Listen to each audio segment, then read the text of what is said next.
السلام عليكم ورحمة الله وبركاته. اللهم صل وسلم وزد وبارك على سيدنا محمد وعلى آله وصحبه أجمعين. وحشتوني جدا جدا جدا، بقالي كتير كتير ما عملتش معاكم أي فيديو روتين على القناة.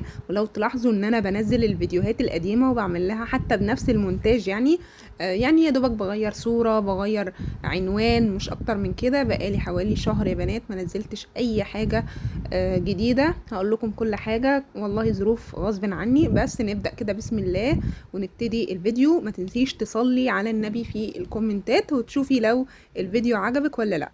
نبتدي كده بسم الله. اما نيجي نعمل حاجة حلوة يا بنات، بحس ان انا لما بعملها في اول اليوم انها بتنزل من على دماغي. فاهمين قصدي؟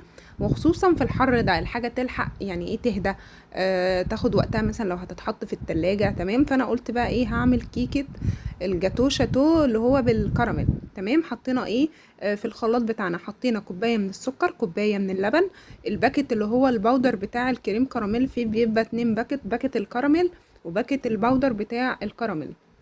تمام. وكمان حطيت كوبايه من الزيت بالتدريج كده، وخدت من الخليط ده كوبايه، وبقيه الخليط بقى حطيت عليه ايه، 2 بيضه. وكمان حطيت كيسين فانيليا او معلقه صغيره فانيليا اللي هي السايله. وكمان حطيت معلقه صغيره من خل الابيض، يعني بيخلي مفيش اي زفاره خالص، وكمان بيدي لون حلو قوي للكيكه. تمام. وضربتها كده كويس جدا. لازم الحاجات دي، المكونات دي تتخلط كويس جدا يا بنات. تمام. بعد ما خلطتها كويس، آه حطيت كوبايه من الدقيق او الطحين منخول. طبعا انا نخلته حوالي 3 مرات، بيديني يعني نتيجة افضل في الكيك. حطيت عليها رشة من الملح بسيطة كده، وكمان حطيت عليها معلقة كبيرة من البيكنج باودر او الكيك شيف. صراحة يا بنات انا لما الاول كنت معترضة ان انا يعني اشتغل بالكيك شيف، بس بقالي فترة اللي هو لما ما بلاقيش بيكنج باودر بشتغل بيه، فاداني نتيجة حلوة قوي في الكيك. فبرضو ايه احب اقول الكلام ده. تمام. برضو هسيب لكم كل حاجة في صندوق الوصف. تمام.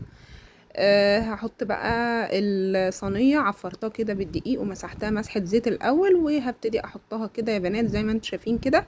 طبعا الفرن اشتغل اول ما ابتديت اشتغل في الكيكة في الاول. هبدا كده هبدتين عشان تنزل اي هوا فيها، عشان ما تطلعش معايا مكتومه. هحطها طبعا، هي مش هتاخد وقت طبعا، لو حاطه صينيه اكبر مش هتاخد منك اكتر من نص ساعه تلت ساعه. انتي هتشم ريحتها في الفرن. بصوا اللي حصل معايا بقى. انا واقفه قلت بقى ايه، هغسل مواعين وانا واقفه عشان ما انساش الكيكه واطلع اقعد اشوف اي شغلانه بره. قلت لا، انا هلزم نفسي ان انا اقف اغسل مواعين. ابني قفل النار على الفرن، يعني طفى النار على الفرن. كويس ان انا خدت بالي قبل ما الفرن يسخن خالص. يعني الكيكه خلاص يعني استوت، ولسه بقى ايه هختبرها بالخله، لقيته طفى البوتاجاز اصلا. تمام. يلا الحمد لله. والله الكيكه كانت حلوه قوي يعني جميله، بس هي مشكلتها انها هابطه شويه. يعني هي كطعم حلوه، مش مكتومه ولا فيها اي حاجه، لا بس هي هابطه شويه. تمام. تمام. نرجع بقى ايه، نشوف بقى ايه الحاجات اللي احنا معانا النهارده في الفيديو. اول حاجه يا بنات، انا بجيب المنظفات سايبه. فزوجي ربنا يبارك فيه جاب لي المنظفات دي من الشركه اللي هو يعني جنب الشركه اللي بيشتغل فيها. فقال لي ايه جربيهم. انا صراحه انا جربت الدوني اللي هو لونه اللبني ده، دوني سايب. وكمان اللي لونه ازرق ده اللي هو الصابون السايل، والتاني ده شاور جل. تمام. انا طبعا كان الصابون السائل عندي خلصان، ولسه داخلين بقى على تنظيفات قويه. ادعوا لي بس كده ربنا يقويني ويديني الصحه والعمر علشان اقدر ان انا اعملها معاكم او اصورها معاكم. الجو حر قوي يا بنات، فصعب قوي على الواحد ان هو يلبس.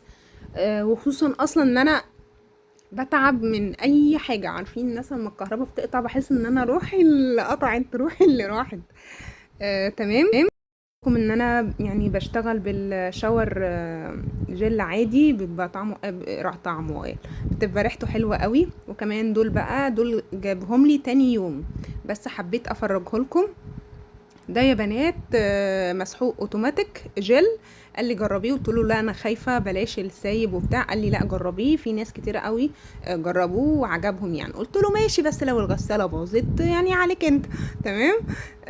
والتاني ده يا بنات كلوركس الوان سايب، برضو هنجربه مع بعض ونشوف الدنيا ايه. برضو جبت شوية حاجات يا بنات، نزلت بقى عشان اجيب لأروى شنطة المدرسة واللانش بوكس والكلام ده. هي كان عندها شنطة من كي جي 1، هي دلوقتي ربنا يبارك يعني في سنة أولى.